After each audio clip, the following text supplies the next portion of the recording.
Let's talk about ruffles or gathers.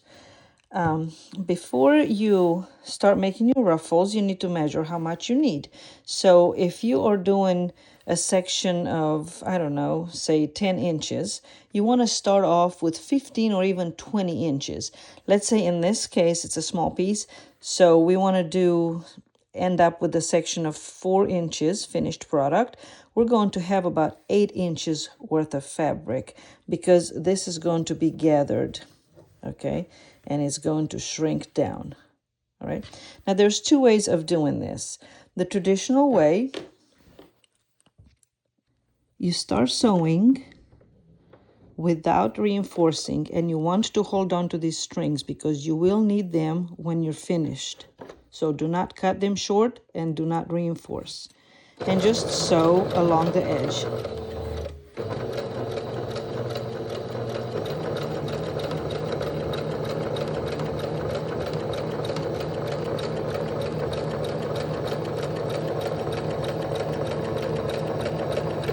All right, again, don't cut them short because you will need them.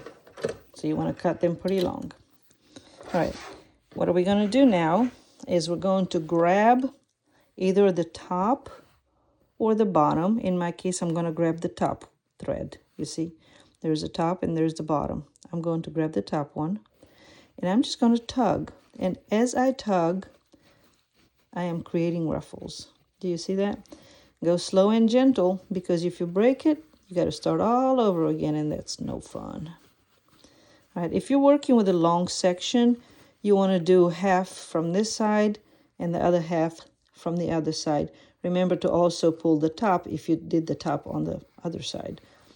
You don't want to pull the top from one side and the bottom from the other. That's not going to work for you. All right, so once it looks like you like it like this, now you want to make sure that they're not going to move when you go to insert them. Let's say if you're doing a sleeve.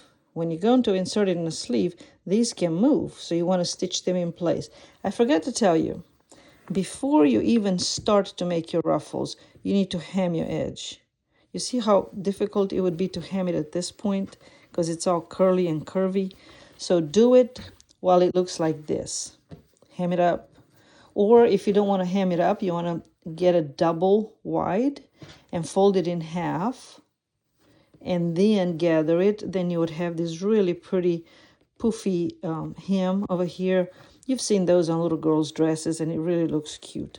But anyway, so now that this is done, we want to do what is called a stay stitch, where we basically sew across the top just to make sure that these guys are not moving out of place. I keep losing my pedal. All right, so we want to make sure that they're flat and straight. And we're just sewing right over that seam to hold the gathers in place. You see what I'm doing? Watch your fingers. Don't get them under the needle.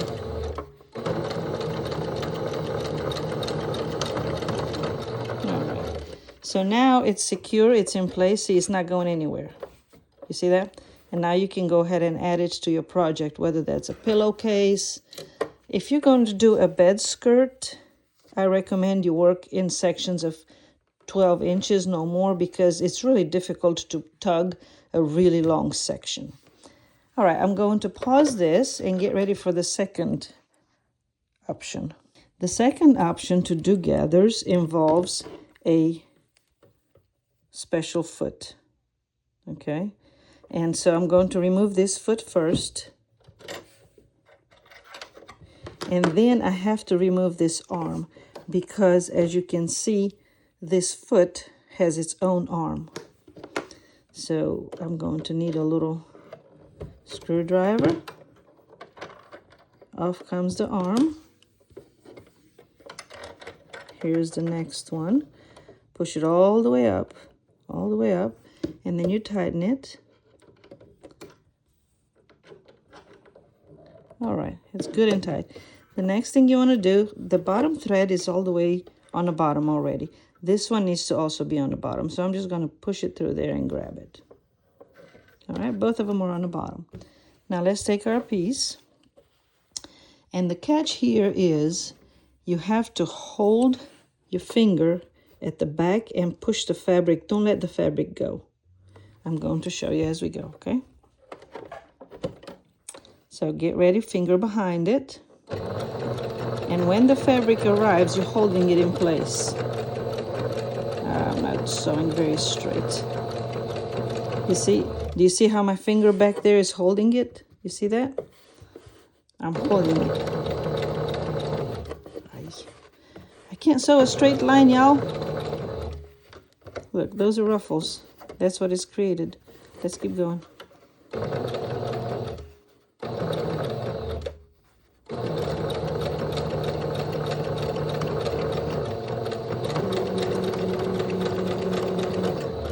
All right, so that's how you do those ruffles.